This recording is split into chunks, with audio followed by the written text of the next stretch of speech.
Hello, welcome to the fall semester. I'm David Krause, Director of the Applied Investment Management Program and a Professor of Finance. Bill Walker is live in the classroom, and he's the co-teacher. He's a Marquette alumnus, a seasoned stock portfolio manager, and he teaches alternative investments.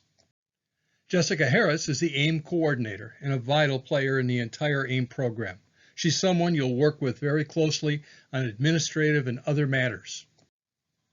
We're looking forward to getting to know you better and to begin the fall semester. Hopefully we'll be able to get through this together and have an enjoyable, successful semester. The instructional mode listed for this course is as either hybrid, part virtual, part in person. Now, there are also several students taking this course 100% virtually. 100% virtually is completely the same, except these students do not attend classes and they're basically off campus for the semester.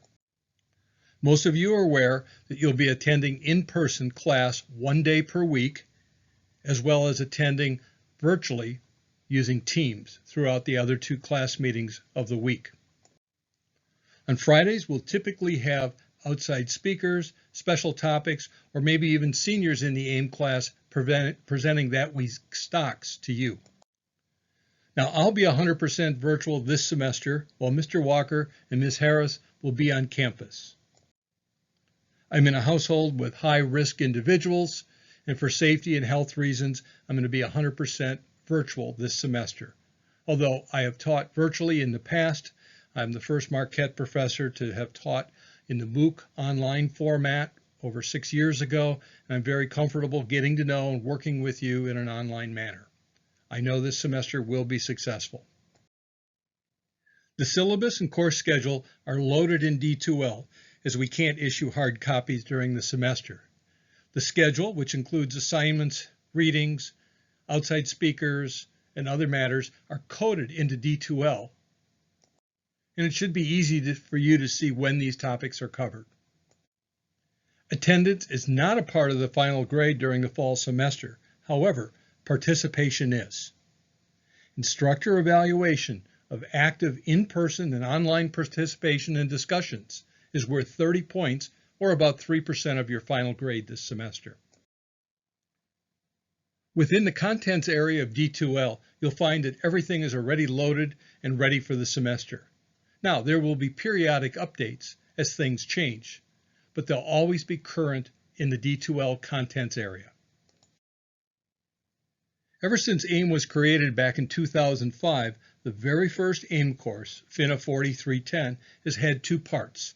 Part 1 is the financial, regulatory, and legal aspect of securities, and the second part has always been the introduction to traditional fundamental equity analysis. I've worked hard over the summer to create a brand new financial regulatory and RegTech curriculum. This is 100% online, and you'll be able to take it this semester in a semi-self-directed pace. It'll last all semester. Simultaneous, we will be teaching fundamental equity analysis, basically in person and virtually, like we've done all semester long in past years. As I said, FINA 4310 is a 2-part course, regulatory and fundamental equity analysis. These are both clearly marked in the D2L section. Part 1 contains new material on financial regulation and RegTech. This section of the course is intended to be taken online and at a semi-self-directed pace. By that, I mean the material, which includes lectures, readings, quizzes, etc., is organized into modules, which are completed sequentially. Each module runs about 1.5 weeks in duration, and you can work at your own pace, as long as you finish each module on time. Each module contains various audio recordings, about 6 to 9 minutes long, and the accompanying script. The modules also contain quizzes that must be completed before moving on to the next section of the course. During the semester, there'll be opportunities to discuss the material contained within Part 1 of the course. However, for the most part, this material is very straightforward and is presented regarding the history of financial regulations right up until the current status, which is where the topic of RegTech enters. This will be a very interesting and new part of the course. I'm looking forward to your feedback. Part 2 of the course is the traditional fundamental investment analysis, which is the hallmark or cornerstone of the AIM program. Bill Walker and I have worked for years to refine the fundamental equity process, and most of the AIM students have prospered in their careers as a result of this material. This will prepare you to be able to conduct thorough and complete equity and fixed income analysis and be ready to assume management of the AIM funds at the beginning of the next semester. A lot of the material comes from the CFA curriculum, and this is known as the core bread and butter of investment analysis.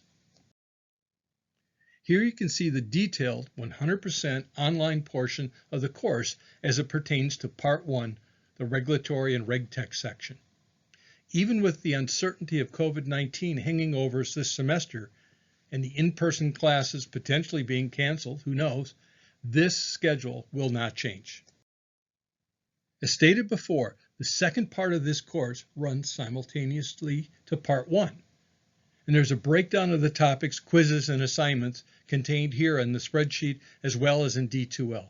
And again, even with the uncertainty of COVID-19 and the potential for in-person classes to be altered, we will be able to stick to this schedule and complete the course on time. Managing the equity funds has always been an important element of the AIM experience. Each student by now should have received a sector assignment and a senior mentor that will help in the learning process. Peer-to-peer learning has always been an important element of the successful AIM student. You'll see that each sectors are different. Healthcare is not the same as industrials or consumer staples or technology. Over the course of the semester, you'll come to appreciate these differences and the different approaches that are required to evaluate the various firms. Here's the process the seniors will follow this semester. You'll be able to view the write-ups, presentations, and participate in the Q&A. You just won't be able to vote until the beginning of the semester. This is useful for you to look at because this will be the requirements that you'll face next semester. For those of you attending in person, please carefully note that you have to take the COVID check, daily screening questionnaire, and submit it before attending class. Do your best to arrive on time, be prepared for the day's topic, participate, interact. That's an important element of the AIM program. When participating virtually, most of you know proper Teams etiquette. Log on time, be prepared, camera on, mic off, raise your hand when you want to be recognized, be respectful of others. You know the drill. Jessica has already notified most of you about the AIM room access policy. There'll be sign-up sheets.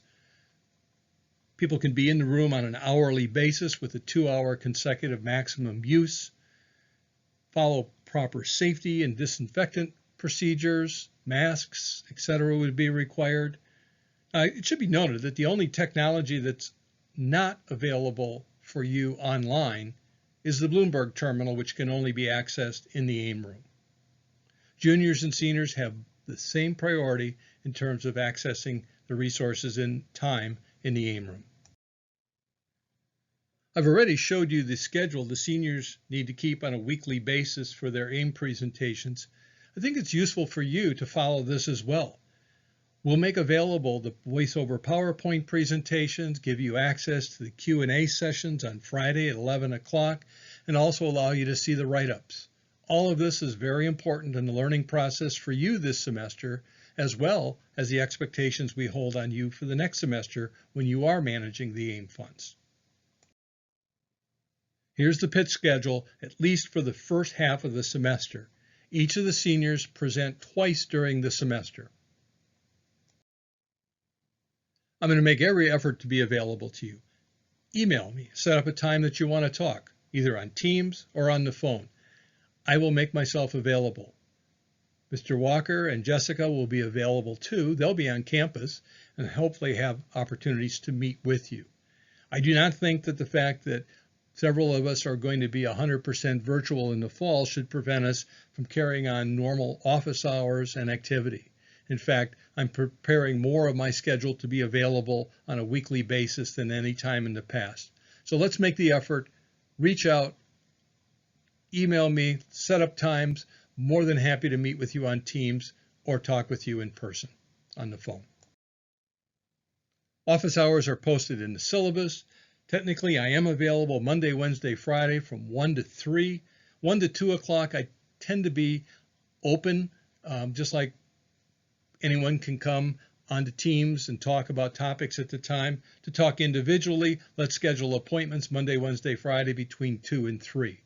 Now, again, if that is inconvenient for you, I'm certainly going to make myself available to you on Tuesdays and Thursdays.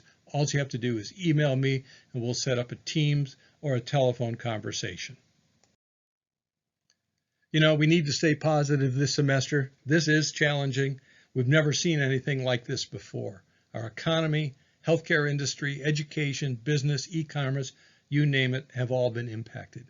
Hopefully we'll get through this semester in fine order and we'll learn a lot from it. Good luck, and I hope you have a successful semester. I look forward to getting knowing each and every one of you better and working with you over the next 2 years. Good luck.